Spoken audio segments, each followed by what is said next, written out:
Sê gou vir my, het julle die customer complaints vormpies gekry en die boksie gesien nie in die kerk? Nee, niemand het gesien nie. Okay, maar daar is nie customer complaints vormpies in die kerk nie, daar is ook nie 'n customer complaints boksie in hierdie kerk nie. En daar is 'n baie goeie rede hoekom die kerk nie so 'n boksie het nie. Weet julle hoekom? Ag julle nou sê. Want hierdie boodskap gaan nogal daaroor hoekom is daar nie so 'n boksie in die kerk nie. Paulus skryf aan die Efese en gee vir hulle riglyne hoe om 'n kerk suksesvol te bestuur. En dan gaan vir julle lees in Efesiërs 4 van wat Paulus vir ons daar gee van wat 'n kerk is en wat binne in die kerk veronderstel is om te gebeur. So ek lees vir ons Efesiërs 4 vers 1. Ek vermaan julle dan, ek die gevangene in die Here, om te wandel waardig die roeping waarmee julle geroep is. Ek maar wag so 'n bietjie. Nou praat hy hier van 'n roeping. Is hierdie dan nou vir pastore bedoel of is dit nou vir die kerk bedoel? Kom ons gaan terug, Efesiërs 1 vers 1. Nou maak ons eers seker vir wie skryf Paulus hierso. Paulus, 'n apostel van Jesus Christus, deur die wil van God, aan die heiliges wat in Efese is en die gelowiges in Christus Jesus. Okay. Daar kry ons gelukkig nou, dit is nie vir die pastore bedoel hierdie nie. Nie alleenlik nie. Hierdie woord, hierdie opdragte wat en hierdie raad wat Paulus hier gee, is vir elkeen van ons. Vir elkeen van julle wat vandag hier ingestap het, vir elke gelowige wat daar in die wêreld is hierdie brief geskryf. Kom ons probeer weer 'n keer, dan gaan vir ons nou lees Efesiërs 4 vanaf vers 1 tot en met vers 6.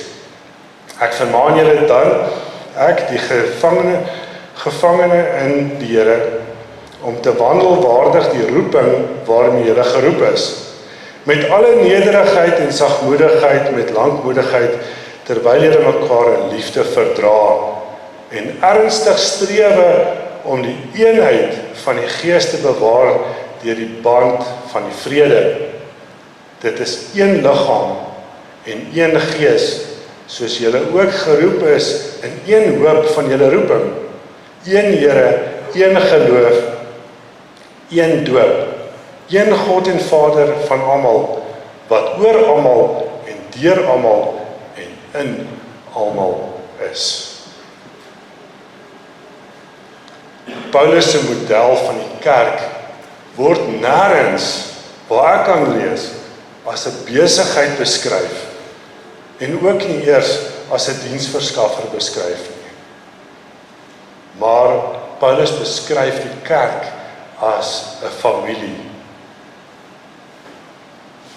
'n Familie wat met mekaar handel soos in vers 2 met nederigheid en sagmoedigheid en lankmoedigheid terwyl hulle mekaar met liefde verdra. Ja, broers en susters, soos wat die gereformeerde dominees mos sê. En hulle het dit nie verkeerd nie. Ons is 'n familie en ons is mekaar se broers en susters, want ons is deel van een eenheid. Dis wat ons moet streef volgens Paulus in Efesiërs, om daai eenheid te bewerkstellig. Ons is 'n familie. En ons familienaam is Acts Ministries. Net die oorkant is Pastor Michael hulle. En weet julle, in hulle familienaam is actually die woord familie. Family of love and faith. Dit sou nie so gewees het as ons nie veronderstel was om 'n familie te wees nie. Dis baie uiters belangrik dat ons moet verstaan waaroor kerk gaan. As ons nie verstaan waaroor kerk gaan nie, gaan ons met die verkeerde verwagting hiernatoe kom. En elke keer gaan ons teleurgesteld hier uitstap, want daar het dan nie gebeur wat hier moes gebeur het nie. So voor ons nou te geestelik na die rol van die kerk gaan kyk en wat binne in die kerk moet gebeur en veronderstel is om te gebeur, gaan ons vir 'n oomblik 'n vergelyking maak tussen 'n familiebyeenkoms en 'n besigheid. Vir 'n familiebyeenkoms gaan ons die voorbeeld van Kersfees gebruik. Want in ons kultuur is dit die plek waar die meeste families op een slag bymekaar kom. So kom ons kyk na Kersfees. En wat besigheid aanbetref, kyk ons na 'n restaurant. Die model van 'n restaurant. Okay. So. Wat dink julle sal gebeur as jy by 'n restaurant instap en jy gaan sit aan tafel en die restaurantbestuurder stap daar verby en sê, André, skink gou so lank vir almal hier koeldrank in en Bobby, wat van as jy vir ons so lank gaan aardappels skil en Rudy, daar's nog kruideniers in die kar, sal jy dit so lank uitkry en kom bys toe vat. Ek weet wat gaan gebeur. Jy gaan jou pap lag, jy gaan dink is die grootste grap op aarde en jy gaan daar uitstap en jy gaan na 'n ander restaurant toe gaan. Maar wat gebeur hierdie Kersfees? Word die familiebyeenkoms by jou neef se huis gehou. En jy kom daar aan, jy het almal gegroet en jy stap in en jou neef stap daar by jou verby en sê, wil jy nie so lank gaan vir almal iets kry om te drink nie? En Christa, daar's kruideniers in die kar, wil jy nie asseblief vir my gaan kyk of die laaste goed uitgehaal is nie? Wat gaan jou reaksie wees? Jy sure, enige tyd. En jy gaan opstaan en jy gaan dit gou-gou doen. Geen probleem. En jy gaan niks dink daarvan nie. Hoekom nie? Want die geluk en die welvaart van jou familie is vir jou eie geluk en welvaart. Hoe gelukkiger hulle is, hoe gelukkiger is jy. Wel, dis van hoe dit veronderstel is om te wees, en dit is hoe dit die meeste van die tyd is. Maar binne daai restaurant is daar 'n spesifieke verwagting. Jy verwag om bedien te word. Jy verwag dat die oomblik as jy gaan sit, moet daar iemand na jou toe kom en vra, kan ek vir jou iets kry om te drink? Jy verwag dat daar 'n menu voor jou neergesit word, sodat jy kan kies wat jy wil eet. En wanneer jy kies, dan verwag jy dat dit wat jy gaan kry presies is soos wat jy dit knip my tong. Jy verwag dat dit presies sal wees soos wat jy vir dit gevra het. Maar binne 'n familiekonteks werk dinge anders. Binne 'n familiekonteks is jy eager om te help. En as ouma klaar haar tee gedrink het, dan staan jy van self op en jy gaan haal haar koppie en haar piering by haar. Jy verwag bitter min in 'n familiekonteks.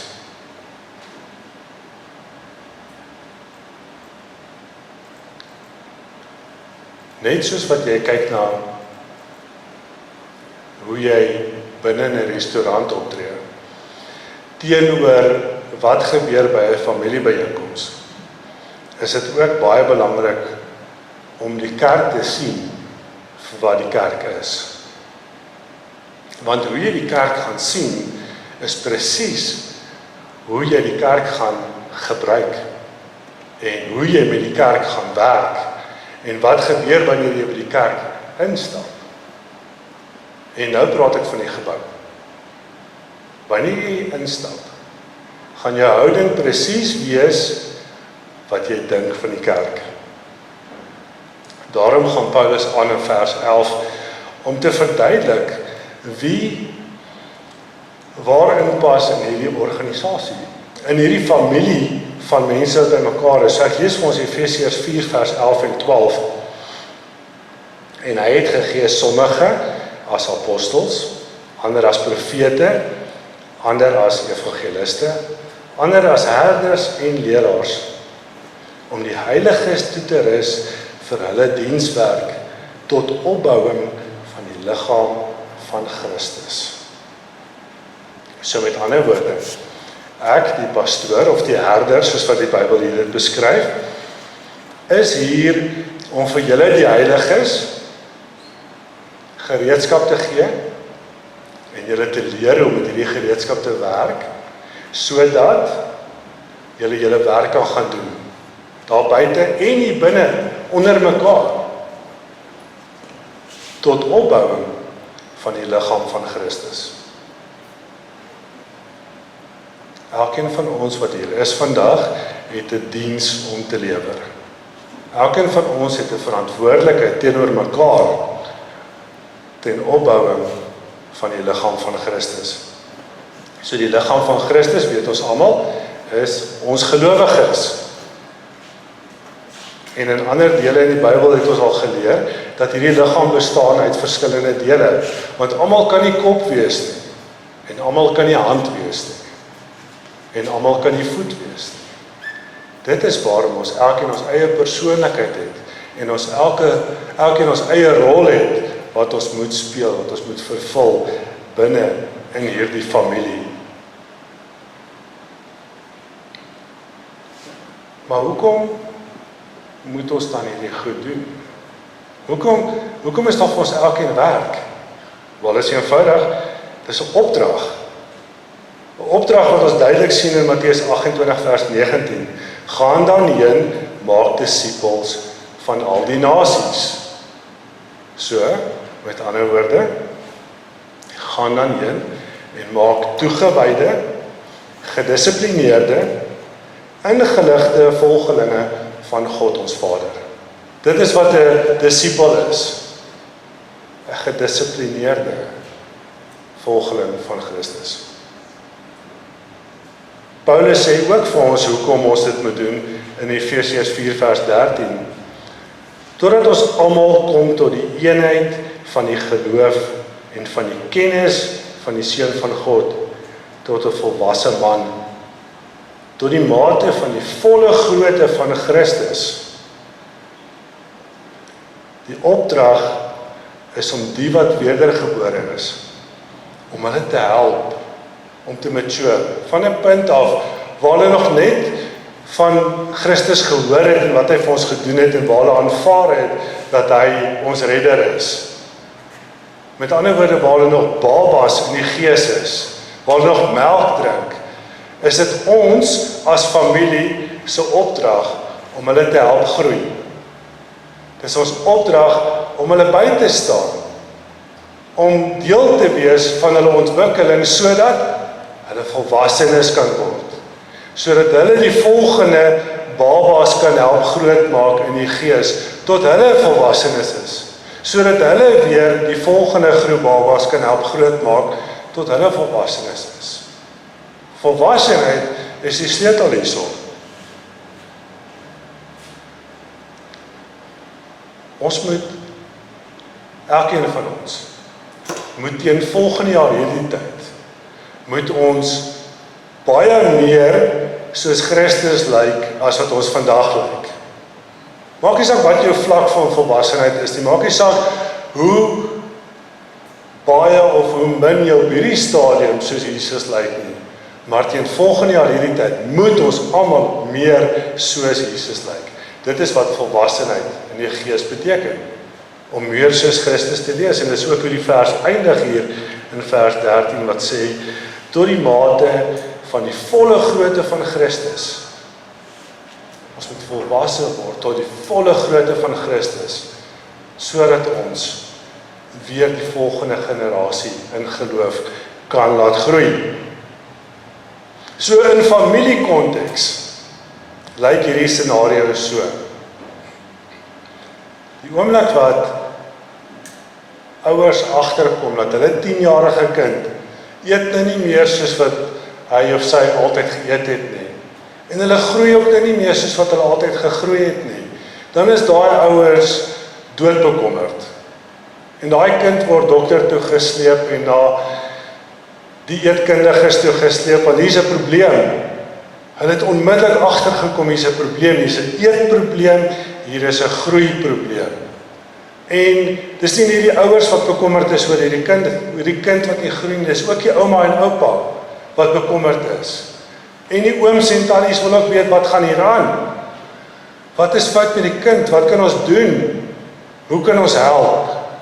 En hulle gee raad en hulle probeer by hierdie dilemma verbykom, maar almal is besorgd omdat die groei gestop het. Dieselfde ding is veronderstel om hier binne in die kerk, in ons kerkfamilie te gebeur. Wanneer een van ons broers of susters nie meer geestelik groei nie, wanneer hulle stagneer, wanneer hulle 'n bietjie gebackslide het, dan moet die res van die familie dit kan raak sien en kan agterkom. En op 'n baie subtiele en mooi manier by daai persoon kan gaan stil staan en sê, ek verneem hier is 'n probleem. Wat kan ek doen om jou te help, om aan te beweeg, om vorentoe te gaan, om uit hierdie gat uit te kom waarin jy is? Wat kan ek doen?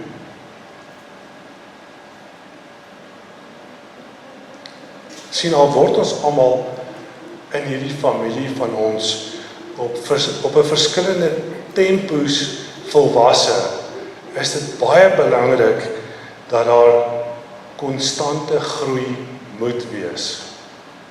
Ons mag nooit ophou groei nie. In die gees moet ons aanhou om meer en meer volwasse te word. Maar ons sien mekaar nie raak nie. Dis van ons broers en susters wat met baie diep geestelike worstelinge sukkel. En ons weet nie daarvan nie, want ons kyk mekaar nie meer in die oë nie, ons fokus nie meer op ons familie nie. Ons het 'n groepie vreemdelinge geword wat by mekaar kom in 'n gebou om bedien te word.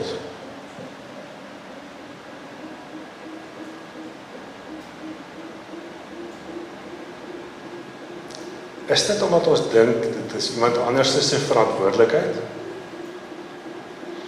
Sien, ons het gewoond geraak aan consumerism. Verbruikerswese. Die verbruikerswese is 'n manier, dit is 'n denkwyse om kliënte te diens. En ons wêreld het so goed geraak daarmee.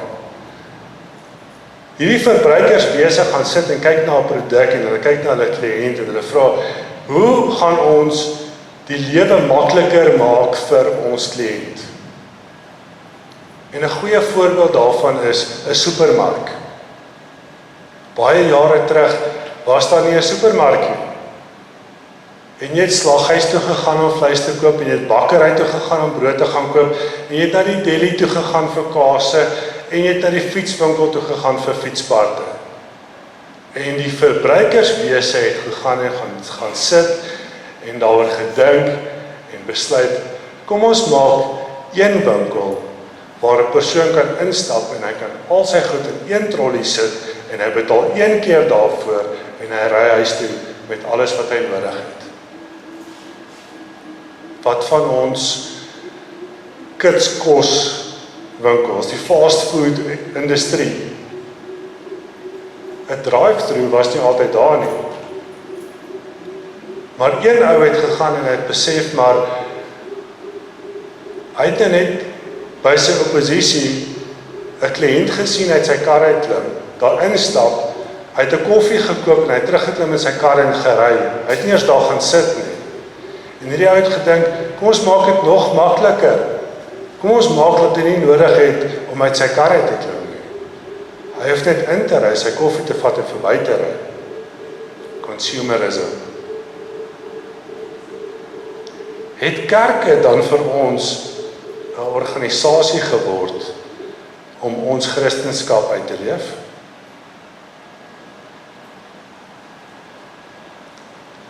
Het dit die pastoor se werk geword om die Bybel vir ons te lees? Wie se verantwoordelikheid is verhoudinge binne in hierdie familie?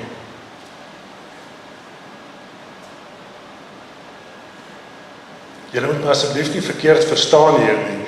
Ek kan hierdie voorbeelde net gebruik omdat ek self baie hard daarom moet werk om hierdie verkeerde prentjie van kerk in my kop te hê nie. Want ek self het al hopeloos te gereeld myself skuldig gemaak daaraan, dat ek die kerk wil gebruik vir iets wat dit nie is nie. 'n Vraag wat baie pastore baie gereeld kry is, wat doen die kerk vir die welsyn? Wel, daai pastore se antwoord is veronderstel om te wees, ek weet nie kerk, wat doen julle vir die welsyn? Kom ons praat van gasvryheid in dieselfde konteks. As jy by oupa se huis aankom en jy stap daar in en daar sit 'n vreemdeling wat jy nog nie gesien het nie, gee hom net 'n snaakse kyk en stap by hom verby en gaan praat met ouma en oupa. Daar's nie 'n manier nie. Want oupa en ouma se huis is jou huis ook. En jy gaan na 'n persoon toe stap en jy gaan sê, hallo, ek is so en so. Hoe gaan dit met jou? Wie is jy? Wat soek jy hier? Maar hier in die kerk stap ons in en dis 'n nuwe gesig en mal loer hom net so gou vinnig uit en gaan sit op jou plek en vermy kontak.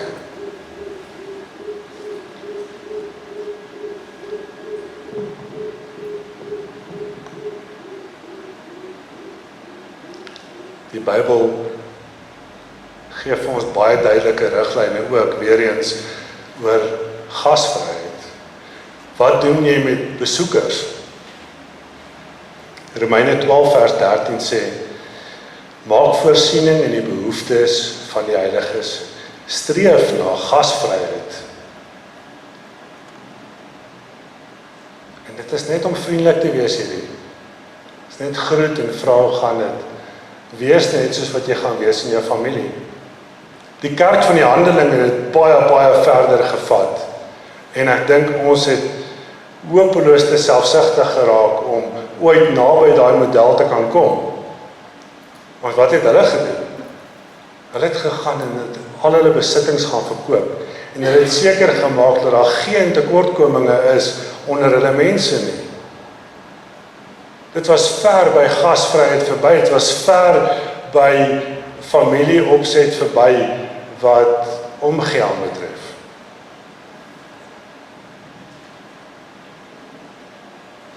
Okay, hier is 'n moeilike een, julle.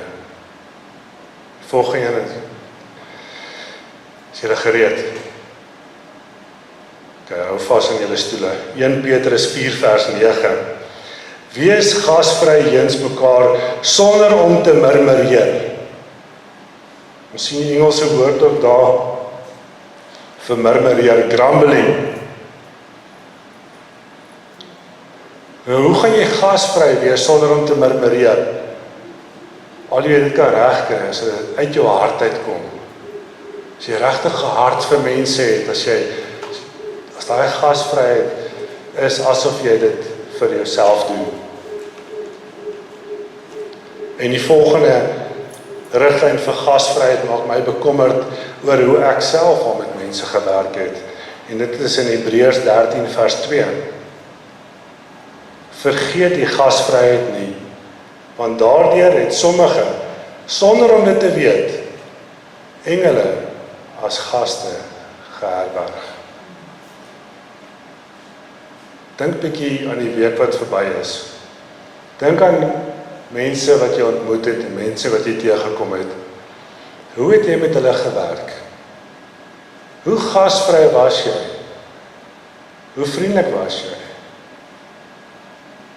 As dit 'n engel was, gaan jy vandag skaam wees oor hoe jy opgetree het voor al die mense?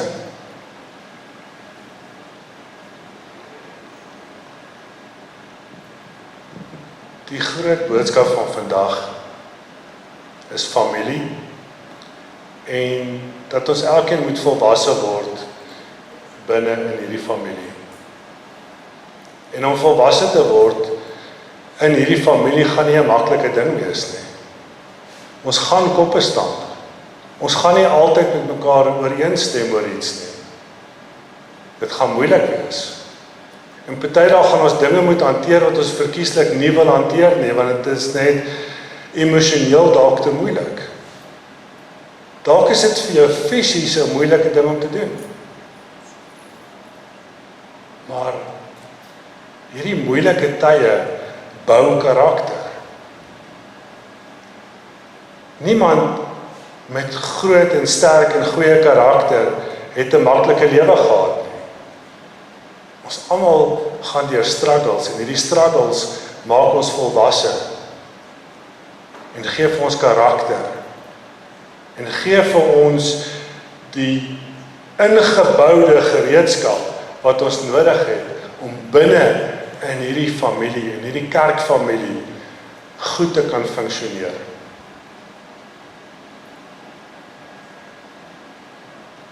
Ek gaan 'n bold statement maak. En ek gaan sê, as hier 5 persone is wat hierdie boodskap hoor vandag, of dit hier in die kerk is, en of dit iemand is wat later die YouTube video gaan kyk, as daar 5 persone in ons kerk is, wat regtig Acts Ministries gaan aanneem as hulle familie, en nie gaan instap om bedien te word nie, kan ek vir julle sê, oor 'n jaar van nou af, gaan hierdie familie die sterkste familie in hierdie dorp wees, gewaarborg. So ek wil julle aanmoedig, nie vandag nie, nie môre nie. Maar wanneer ons mekaar weer sien, kyk anderste na Acts Ministries. Kyk anderste na kerk. Moet dit nie sien as 'n gebou nie, definitief nie. Moet dit nie sien as 'n plek waar jy bedien gaan word nie. Al word jy bedien hier. Maar kyk vir 'n verandering na die kerk as 'n familie. En nie enige familie nie, jou familie. Is hierdie die huis van die Here? Dit is.